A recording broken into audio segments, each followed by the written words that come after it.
प्रथम चरित्र।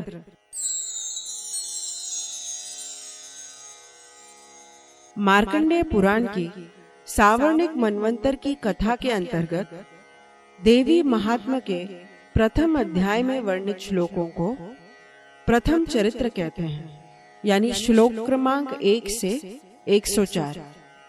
इस चरित्र में ऋषि मेधस जी अपने आश्रम में आए हुए राजा सुरथ और समाधि नामक वैश्य को भगवती की महिमा बताते हुए मधुकैटभ वध का प्रसंग सुनाते हैं, जिसमें स्वयं ब्रह्मा जी भगवती की शरण ग्रहण करके अपने महान भय का नाश करते हैं। प्रथमोध्याय मधुकैटभ वध।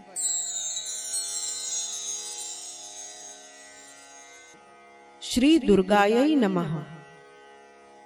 प्रथम चरित्र के ब्रह्मा जी ऋषि, महाकाली देवता, गायत्री छंद, नंदा शक्ति, रक्तदंतिका बीज, अग्नि तत्व और ऋग्वेद स्वरूप है। श्री महाकाली देवता की प्रसन्नता के लिए प्रथम चरित्र के जप में विनियोग किया जाता है। इस अध्याय का पाठ करते समय हमें इस प्रकार देवी का ध्यान करना चाहिए। भगवान विष्णु के सो जाने पर मधु और कैटभ को मारने के लिए कमल जन्मा ब्रह्मा जी ने जिनका स्तवन किया था, उन महाकाली देवी की मैं सेवा करता हूँ।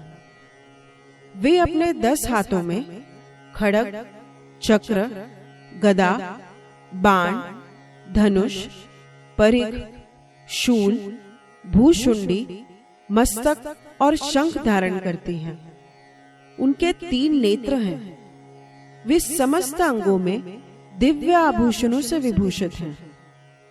उनके शरीर की कांति नीलमणि के समान है तथा वे 10 मुख और 10 पैरों से युक्त हैं।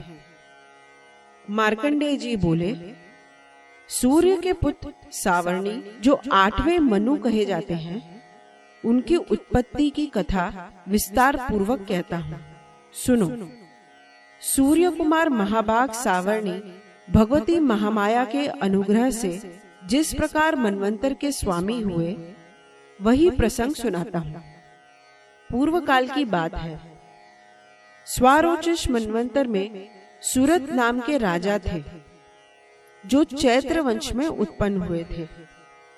उनका समस्त भूमंडल पर अधिकार था। वे प्रजा का अपने औरस पुत्रों की भांति धर्म पूर्वक पालन करते थे।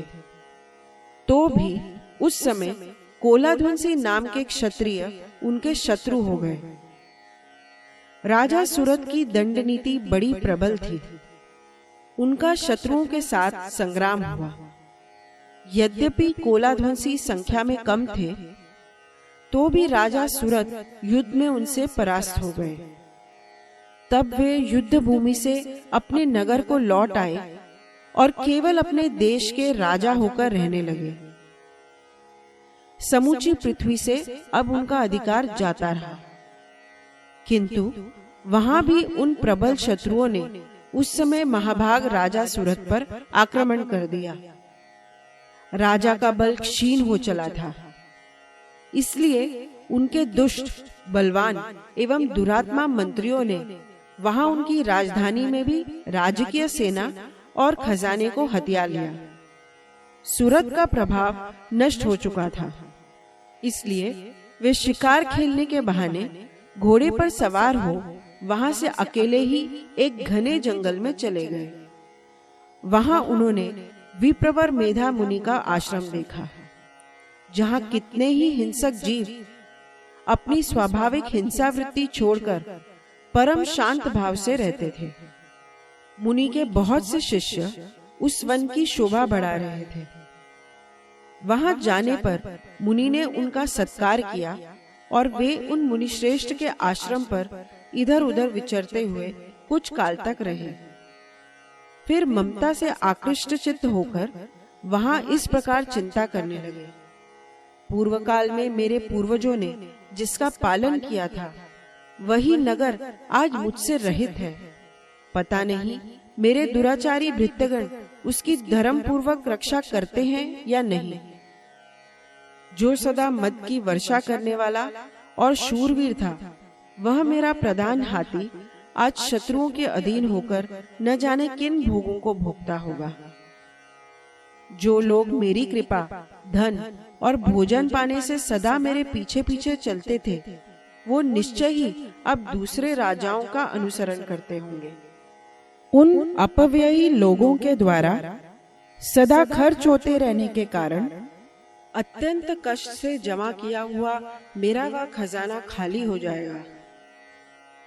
ये तथा और भी कई बातें राजा सूरत निरंतर सोचते रहते थे। एक दिन उन्होंने वहां विप्रवर मेधा के आश्रम के निकट एक वैश्य को देखा और उससे पूछा, भाई आप कौन हो? यहाँ आपके आने का क्या कारण है? आप क्यों शोकग्रस्त और अनमने से दिखाई देते हो? राजा सूरत का यह प्रेम पूर्वक कहा हुआ वचन सुनकर वैश्य ने विनीत भाव से उन्हें प्रणाम करके कहा। वैश्य बोला, राजन, मैं धनियों के कुल में उत्पन्न एक वैश्य हूँ। मेरा नाम समाधि है। मेरे दुष्ट स्त्री पुत्रों ने धन के लोभ से मुझे घर से बाहर निकाल दिया है। मैं इस समय धन, स्त्री और पुत्रों से वंचित हूँ। मेरे विश्वसनीय बंधुओं ने मेरा ही धन लेकर मुझे दूर कर दिया है। इसलिए दुखी होकर मैं वन में चला आया हूँ। यहाँ रहकर मैं इस बात को नहीं जानता कि मेरे पुत्रों की, स्त्री की और स्वजनों की कुशल है या नहीं। इस समय घर में वे कुशल से रहते हैं अथवा उन्हें कोई कष्ट है। वे मेरे पुत्र कैसे हैं? क्या वे सदाचारी हैं अथवा दुराचारी हो गए हैं? राजा ने पूछा, जिन लोभी स्त्री पुत्र आदि ने धन के कारण आपको घर से निकाल दिया, उनके प्रति आपके चित्त में इतना स्नेह का बंधन क्यों है? वैश्य बोला, आप मेरे विषय में जैसी बात कहते हैं वह सब ठीक है, किंतु क्या करूं? मेरा मन निष्ठुरता नहीं धारण करता। जिन्होंने धन के लोभ में पड़कर पिता के प्रति स्नेह, पति के प्रति प्रेम तथा आत्मीय जन के प्रति अनुराग को तिलांजलि दे मुझे घर से निकाल दिया है, उन्हीं के प्रति मेरे हृदय में इतना स्नेह है। महामते, गुणहीन बंधुओं के प्रति भी जो मेरा चित्त इस प्रकार प्रेम मग्न हो रहा है, यह क्या है? इस बात को मैं जानकर भी नहीं जान पाता। उनके लिए मैं लंबी सांसें ले रहा हूँ और मेरा हृदय अत्यंत दुखित हो रहा है। उन लोगों में प्रेम का सर्वथा अभाव है, तो भी उनके प्रति जो मेरा मन निष्ठुर नहीं हो पाता, इसके लिए क्या करूं? मार्कंडेय जी कहते हैं, ब्रह्मन, तदनंतर राजाओं में श्रेष्ठ सूरत और वह समाधि नामक वैश्य दोनों साथ साथ मेधा मुनि की सेवा में उपस्थित हुए और उनके साथ यथा योग्य न्यायानुकूल विनयपूर्ण बर्ताव करके बैठे। तत्पश्चात वैश्य और राजा ने कुछ वार्तालाप आरंभ किया। राजा ने कहा, भगवान, मैं आपसे एक बात पूछना चाहता हूँ, उसे बताइए। मेरा चित्त अपने अधीन न होने के कारण वह बात मेरे मन को बहुत दुख देती है। जो राज्य मेरे हाथ से चला गया है, उसमें और उसके संपूर्ण अंगों में मेरी ममता बनी हुई है। मुनिश्रेष्ठ, यह जानते हुए भी कि वह अब मेरा नहीं है, अज्ञानी की भांति मुझे उसके लिए दुख होता है। यह क्या है? इधर यह वैश्य भी घर से अपमानित होकर आया है। इसके पुत्र, स्त्री और भृत्यों ने उसे छोड़ दिया है। स्वजनों ने भी इसका परित्याग कर दिया है, तो भी यह उनके प्रति अत्यंत हार्दिक स्नेह रखता है। इस प्रकार यह तथा मैं दोनों ही बहुत दुखी हैं। जिसमें प्रत्यक्ष दोष देखा गया है, उस विषय के लिए भी हमारे मन में ममता जनित आकर्षण पैदा हो रहा है। महाभाग, हम दोनों समझदार हैं, तो भी हम में जो मोह पैदा हुआ है, यह क्या है? विवेक शून्य पुरुष के भांति मुझ में और इसमें भी यह मूढ़ता प्रत्यक्ष दिखाई देती है। ऋषि बोले, महाभाग, विषय मार्ग का ज्ञान सभी जीवों को है। इसी प्रकार विषय भी सबके लिए अलग अलग है। कुछ प्राणी दिन में नहीं देखते और दूसरे रात में नहीं देखते, तथा कुछ जीव ऐसे हैं जो दिन और रात्रि में भी बराबर ही देखते हैं। यह ठीक है कि मनुष्य समझदार होते हैं, किंतु केवल वे ही ऐसे नहीं होते। पशु, पक्षी और मृग आदि सभी प्राणी समझदार होते हैं।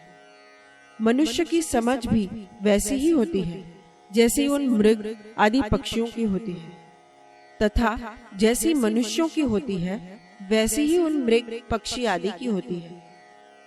यह तथा अन्य बातें भी प्रायः दोनों में समान ही हैं। समझ होने पर भी इन पक्षियों को तो देखो, ये स्वयं भूख से पीड़ित होते हुए भी मोहवश बच्चों की चोंच में कितने चाव से अन्न के दाने डाल रहे हैं। नरश्रेष्ठ, क्या आप नहीं देखते कि ये मनुष्य समझदार होते हुए भी लोभवश अपने किए हुए उपकार का बदला पाने के लिए पुत्रों की अभिलाषा करते हैं? यद्यपि उन सब में समझ की कमी नहीं है, तथापि वे संसार की स्थिति बनाए रखने वाले भगवती महामाया के प्रभाव द्वारा ममतामय भंवर से युक्त मोह के गहरे गर्त में गिराए गए हैं। इसलिए इसमें आश्चर्य नहीं करना चाहिए। जगदीश्वर भगवान विष्णु की योग निद्रा रूपा जो भगवती महामाया है, उन्हीं से यह जगत मोहित हो रहा है। वे भगवती महामाया देवी ज्ञानियों के भी चित्त को बलपूर्वक खींचकर मोह में डाल देती हैं। वे ही इस संपूर्ण चराचर जगत की सृष्टि करती हैं, तथा वे ही प्रसन्न होने पर मनुष्यों के मुक्ति के लिए वरदान देती हैं। वे ही परा विद्या, संसार बंधन और मोक्ष की हेतुभूता सनातनी देवी तथा संपूर्ण ईश्वरों की भी आदिश्वरी है। राजा ने पूछा, भगवान, जिन्हें आप महामाया कहते हैं, वे देवी कौन हैं? ब्रह्मन, उनका आविर्भाव कैसे हुआ तथा उनके चरित्र कौन कौन से हैं? ब्रह्मवेताओं में श्रेष्ठ महर्षि, उन देवी का जैसा प्रभाव हो, जैसा स्वरूप हो और जिस प्रकार प्रादुर्भाव हुआ हो, वह सब मैं आपके मुख से सुनना चाहता हूँ। ऋषि बोले, राजन, वास्तव में तो वे देवी नित्य स्वरूपा ही हैं। संपूर्ण जगत उन्हीं का रूप है तथा उन्होंने समस्त विश्व को व्याप्त कर रखा है। तथापि उनका प्राकट्य अनेक प्रकार से होता है, वह मुझसे सुनो। यद्यपि वे नित्य और अजन्मा हैं, तथापि जब देवताओं का कार्य सिद्ध करने के लिए प्रकट होती हैं, उस समय लोक में उत्पन्न हुई कहलाती हैं। कल्प के अंत में जब संपूर्ण जगत एकार्णव में निमग्न हो रहा था और सबके प्रभु भगवान विष्णु शेषनाग की शैया बिछाकर योग निद्रा का आश्रय ले सो रहे थे, उस समय उनके कानों के मैल से दो भयंकर असुर उत्पन्न हुए, जो मधु और कैठभ के नाम से विख्यात थे। वे दोनों ब्रह्मा जी का वध करने को तैयार हो गए। भगवान विष्णु के नाभि कमल में विराजमान प्रजापति ब्रह्मा जी ने जब उन दोनों भयानक असुरों को अपने पास आया और भगवान को सोया हुआ देखा, तब एकाग्रचित्त होकर उन्होंने भगवान विष्णु को जगाने के लिए उनके नेत्रों में निवास करने वाली योग निद्रा का स्तवन आरंभ किया, जो इस विश्व की आदिश्वरी, जगत को धारण करने वाली, संसार का पालन और संहार करने वाली तथा तेजस स्वरूप भगवान विष्णु की अनुपम शक्ति है। उन्हीं भगवती निद्रा देवी की भगवान ब्रह्मा स्तुति करने लगे। ब्रह्मा जी द्वारा देवी की स्तुति, जिसे तंत्रोक्त रात्रि सूक्त कहते हैं।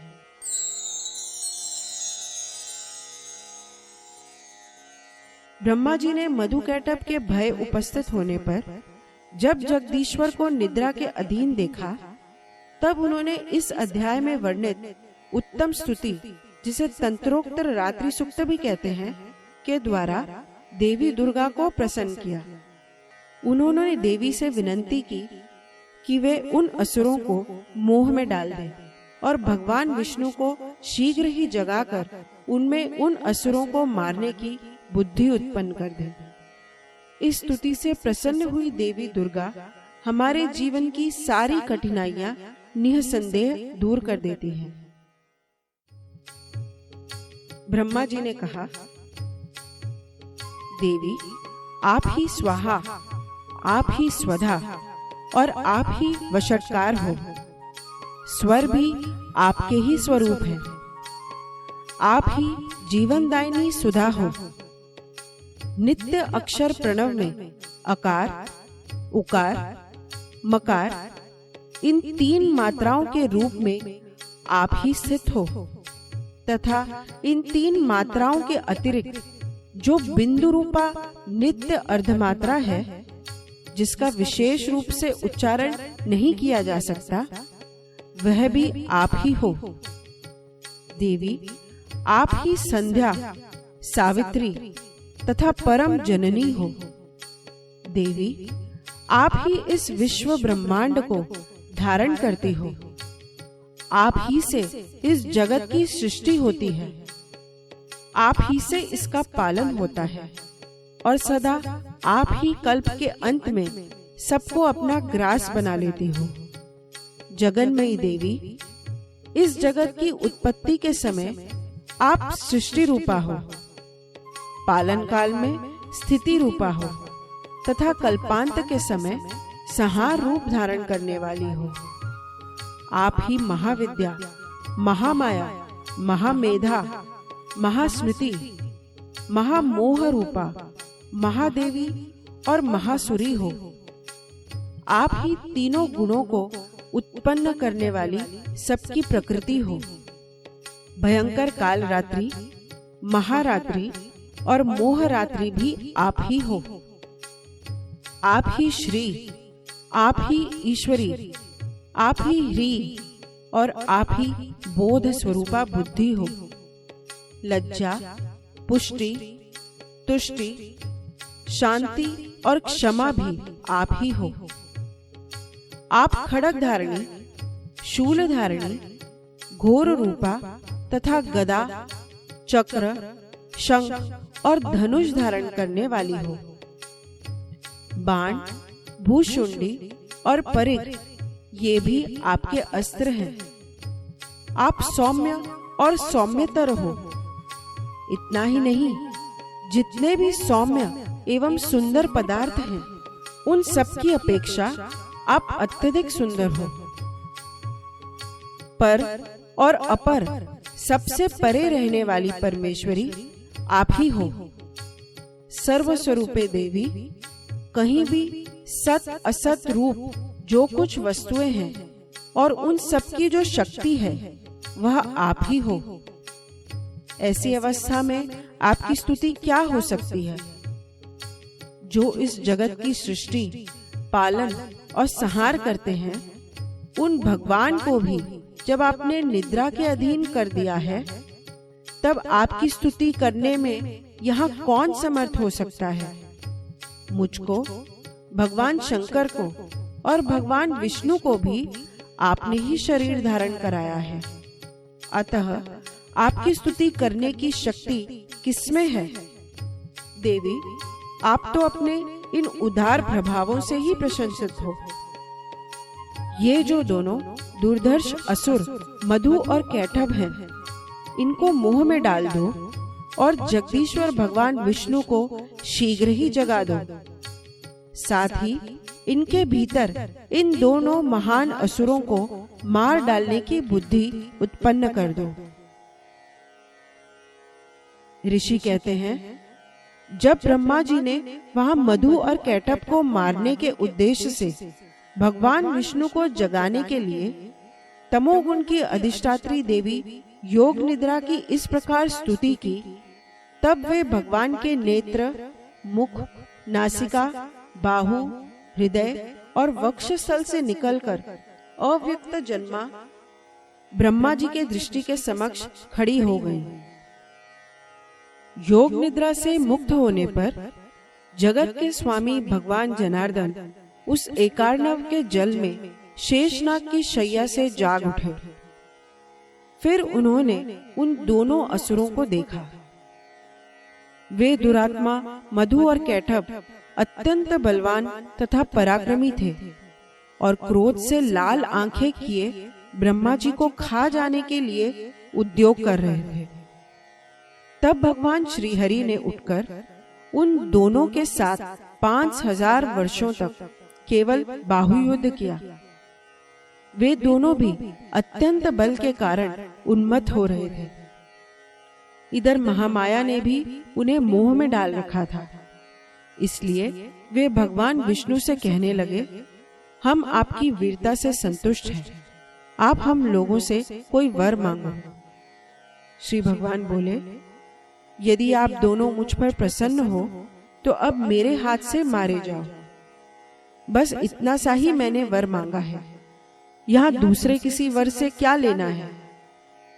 ऋषि कहते हैं, इस प्रकार धोखे में आ जाने पर जब उन्होंने संपूर्ण जगत में जल ही जल देखा, तब कमल नयन भगवान से कहा, जहां पृथ्वी जल में डूबी हुई न हो, जहां सूखा स्थान हो, वही हमारा वध करो। ऋषि कहते हैं, तब तथास्तु कहकर शंख, चक्र और गदा धारण करने वाले भगवान ने उन दोनों के मस्तक अपनी जांघ पर रखकर चक्र से काट डाले। इस प्रकार यह देवी महामाया ब्रह्मा जी की स्तुति करने पर स्वयं प्रकट हुई थी। अब पुनः आपसे उनके प्रभाव का वर्णन करता हूं, सुनो। इस प्रकार श्री मार्कंडेय पुराण में सावर्णिक मनवंतर की कथा के अंतर्गत देवी महात्म्य में मधुकैटभ वध नामक पहला अध्याय पूरा हुआ।